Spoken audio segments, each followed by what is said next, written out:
प्रिय साथियों, हिंदू पौराणिक कथा कहानियों के इस मंच पर आपका स्वागत है। आज की इस वीडियो में हम धनतेरस से जुड़ी बहुप्रचलित 3 कथाओं को जानने का प्रयत्न करेंगे। हिंदू धर्म में धनतेरस के दिन मां लक्ष्मी और कुबेर की पूजा की जाती है। कहते हैं, इस दिन अगर मां लक्ष्मी प्रसन्न हो गईं, तो समझो उस भक्त के घर धन धान्य से भर गए। दरअसल कई 100 साल पहले जब देवता और दानवों की लड़ाई में देवता हार गए, तो समुद्र मंथन कराया गया। मंथन के दौरान बहुत कुछ निकला, जो कि आपस में बांट लिया गया। बाद में हाथ में अमृत का कलश लेकर भगवान धन्वंतरी जी निकले। उनके दूसरे हाथ में आयुर्वेद शास्त्र था। असुर और देवता दोनों ही अमृत के लिए लड़ने लगे।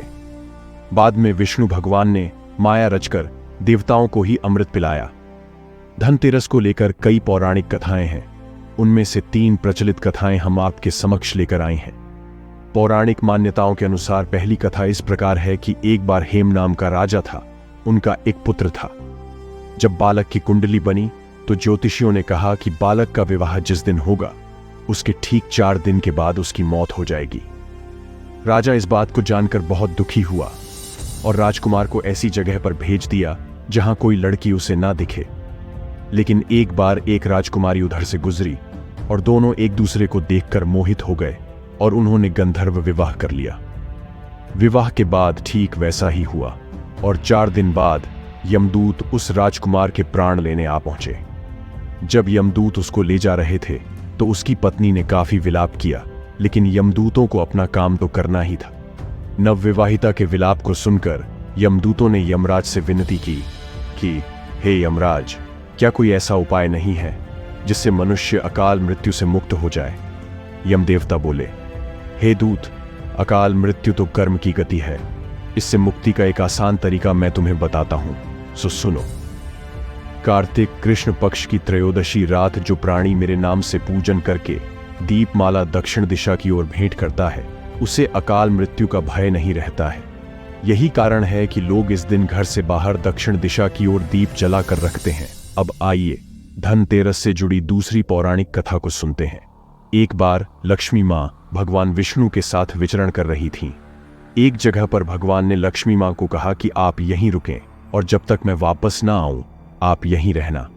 मां लक्ष्मी का मन व्याकुल हो गया और वो भी विष्णु जी के पीछे पीछे दक्षिण दिशा की तरफ जाने लगी। आगे जाकर सरसों के खेत आए। खेतों में लहलहाती सरसों बहुत ही सुंदर लग रही थी। लक्ष्मी मां ने एक फूल तोड़ा और श्रृंगार किया। आगे जाकर गन्ने के खेत आए, तो उन्होंने गन्ने के रसीले मीठे रस का आनंद लिया। तभी भगवान विष्णु वहां आ गए और मां लक्ष्मी से नाराज हो गए। विष्णु ने कहा कि उन्होंने किसान के खेत में चोरी की है और अब इन्हें 12 साल तक किसान की सेवा करनी होगी। तब मां लक्ष्मी गरीब किसान के घर पहुंची और वहां रहने लगी। एक दिन किसान की पत्नी को मां लक्ष्मी ने उनकी प्रतिमा का पूजन करने को कहा। किसान की पत्नी ने वैसा ही किया।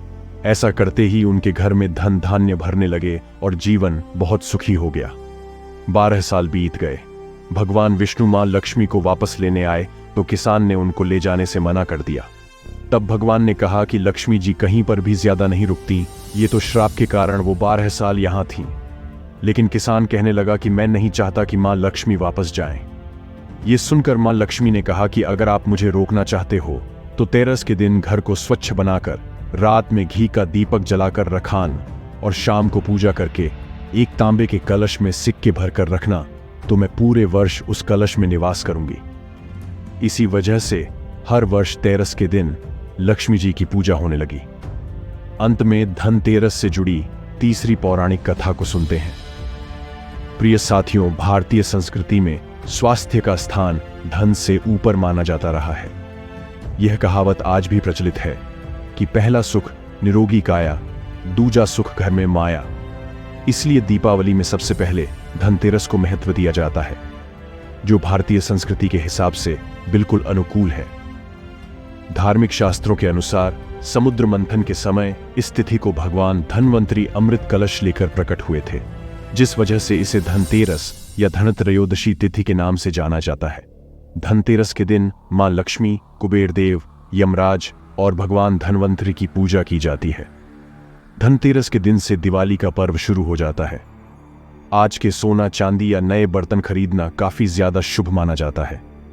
लेकिन क्या आपको पता है कि धनतेरस का पर्व क्यों मनाया जाता है और इसके पीछे की क्या कहानी है? हमारी संस्कृति में हमारी सेहत को सबसे बड़ा धन माना जाता है, इसलिए धनतेरस को राष्ट्रीय आयुर्वेद दिवस के रूप में भी मनाया जाता है। वहीं भगवान धन्वंतरि को जगत के पालनहार भगवान श्री हरि विष्णु का अंश माना गया है।